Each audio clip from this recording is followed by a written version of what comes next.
আল্লাহ পাক বলে, বান্দারে তোর মৃত্যু কোথায় কিভাবে হবে একমাত্র জানে কে।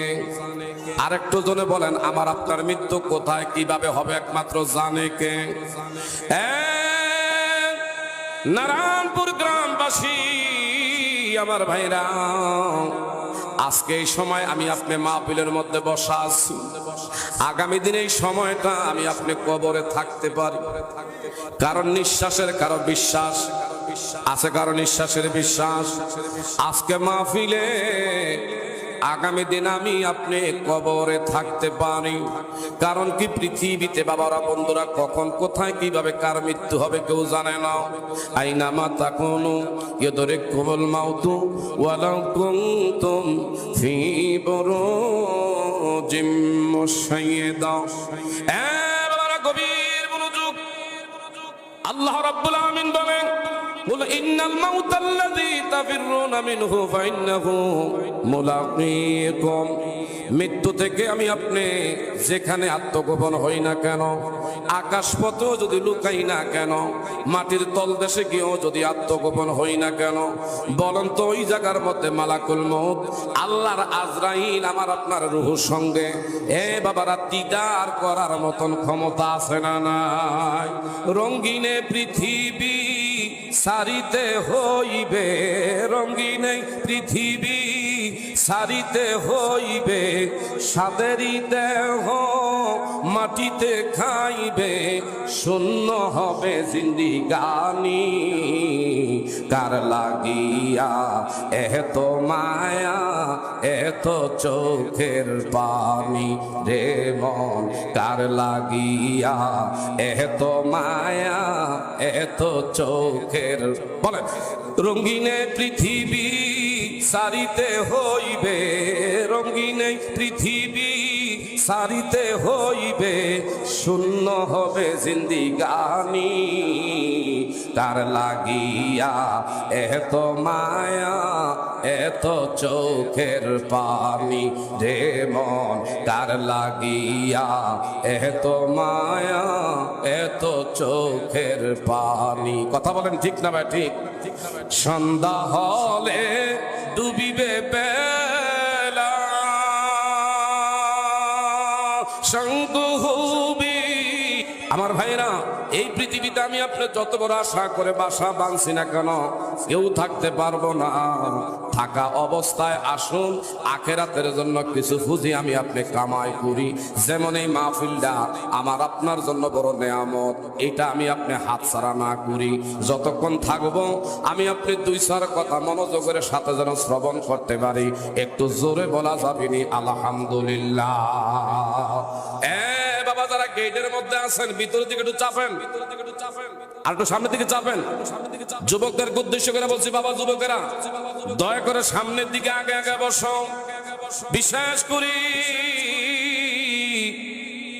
আমার দয়ার নবী মায়ার নবীর সাহাবায়ে কেরামরা যখনই কোনো দিনের একমাত্র আমার ভাইরা ডাক আসতো, যুবকরার ঘরের মধ্যে থাকতো না। যখনই দিনের কখনো দাওয়াত আসতো, এদের কানে যখন কোনো আমার বাবারা বন্ধুরা দাওয়াত পাইতো, তরুণ যুবক এমনকি বৃদ্ধ বয়সের লোকগুলো পর্যন্ত দৌড়াইতো। আল্লাহর নবীর কলিজার টুকরা একজন, বিশেষ করে মাজুর সাহাবী হযরতে আমর ইবনে বাবারা বন্ধুরা জামু, একজন নবীদের কলিজার টুকরা সাহাবী, যিনি খোরাইয়া খোরাইয়া হাঁটতো।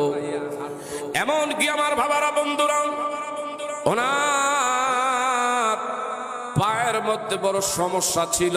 বার্ধক্য মানুষ, চারটা মাত্র পুত্র সন্তান। হযরতে আমর ইবনুল জামু রাদিয়াল্লাহু তাআলা আনহু, ইনি আমার বাবারা বন্ধুরা মসজিদি নববীর সাথে ওনার বসতি স্থাপনা, সুবহানাল্লাহ, ওনার স্থাপনা ছিল মসজিদে নববীর পাশে। বাবা আমার দিকে তাকান, চোখ কান খোলা রাখেন।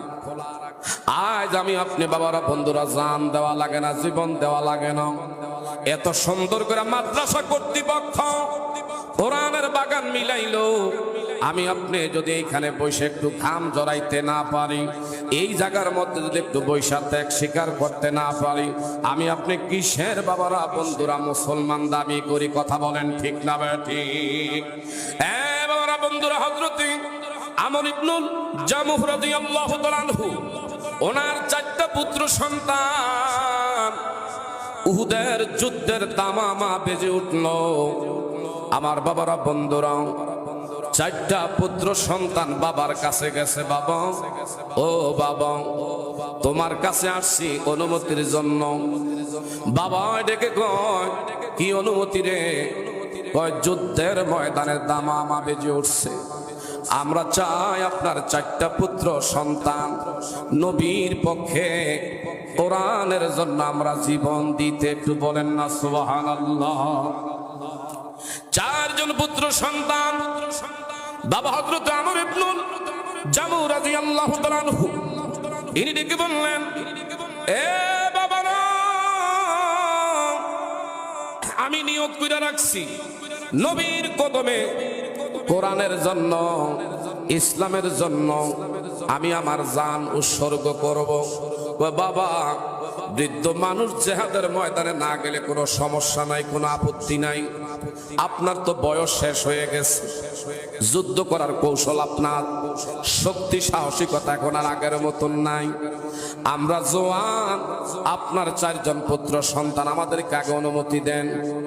4 জন পুত্র সন্তান, আল্লাহু আকবার। আমার ভাইরা, যুদ্ধের ময়দানে 4 জন পুত্র সন্তান হুদের ময়দানে চলে গেছে।